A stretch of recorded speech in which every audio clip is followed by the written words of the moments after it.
さようなら。私に高すぎます。自分の価値知っているでしょ。契約通り時間が終わります。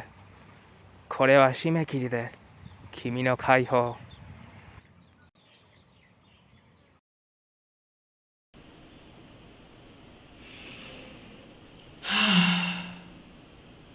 やれやれ。Konbanwa minasan. As you can probably tell, I didn't have much energy for this video.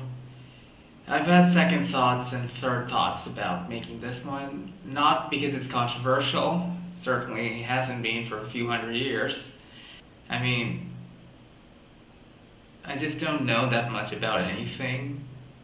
This is going to be kind of a low effort video. It's also going to be a little shorter, I think. So, I've kind of been thinking of this one poet from back in the 17th century who is also known as a politician, Andrew Marvell. And you probably know him as the guy who wrote that one poem to his girlfriend.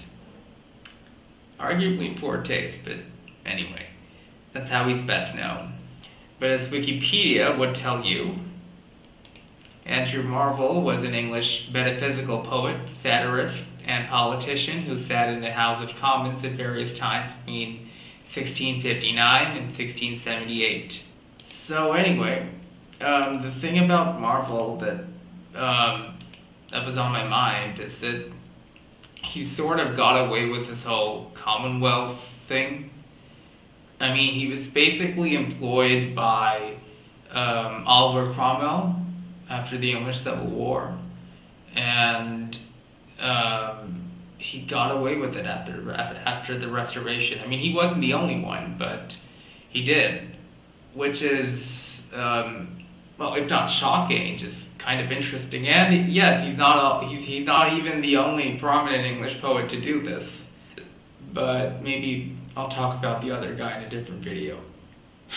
So anyway, long story short, there is this thing called the English Civil War that happened back in the 17th century. They were actually like a series of wars, and they're just slightly more complicated than I care to talk about. And what's important is that the king, Charles I, was tried and beheaded by a court. So History.com tells me. Charles ascended to the English throne in 1625 following the death of his father, King James I. In the first year of his reign, Charles offended his Protestant subjects by marrying Henrietta Maria, a Catholic French princess.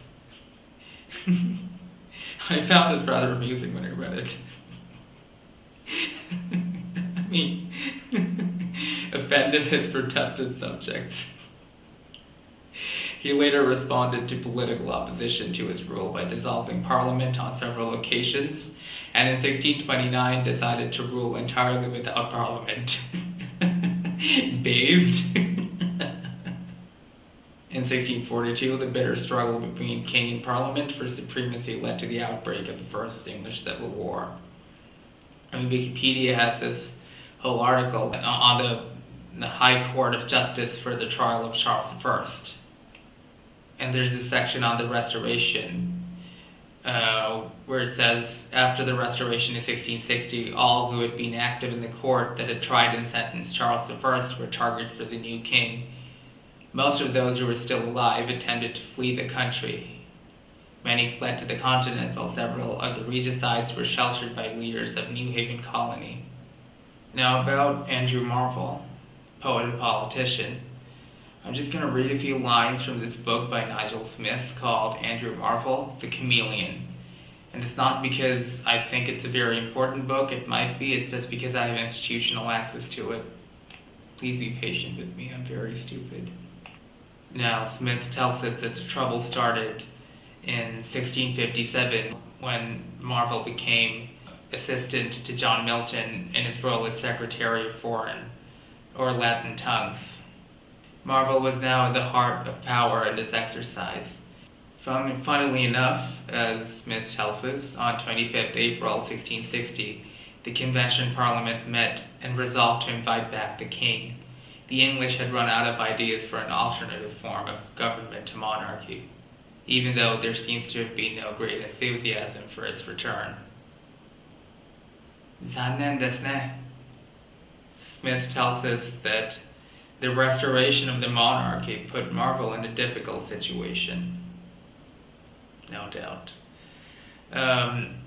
Charles knew that the regicides must be punished, but he also knew that the future depended upon reconciliation between the parties, and hence the Declaration of Breda and the Act of Indemnity and Oblivion. Some have noted how comparatively few supporters of the Commonwealth were punished, yet the signs of dire punishment were inescapable. But Marvell was an elected member of the Convention Parliament, having been returned in place of Vane. He was clearly benefiting from the privilege of being an MP, and in his corporate sense, he had voted to invite the Stuarts back to the throne. So it all worked out, and he got away with it.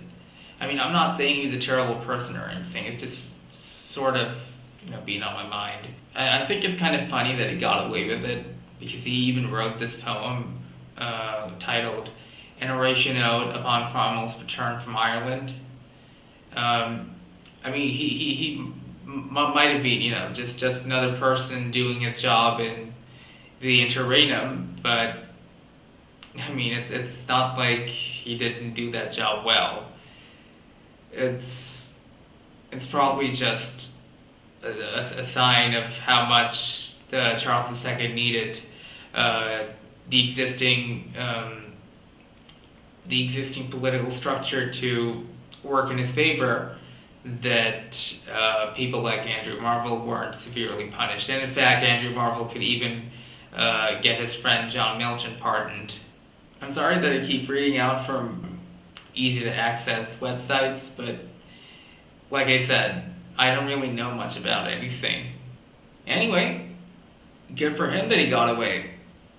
I'm sorry that this was such a low-effort video, and this is probably not going to be very good. Please be patient with me. I'm trying to be funny. Sometimes I just don't feel very well. As a great man once said, life is very long. But nevertheless, thank you for watching.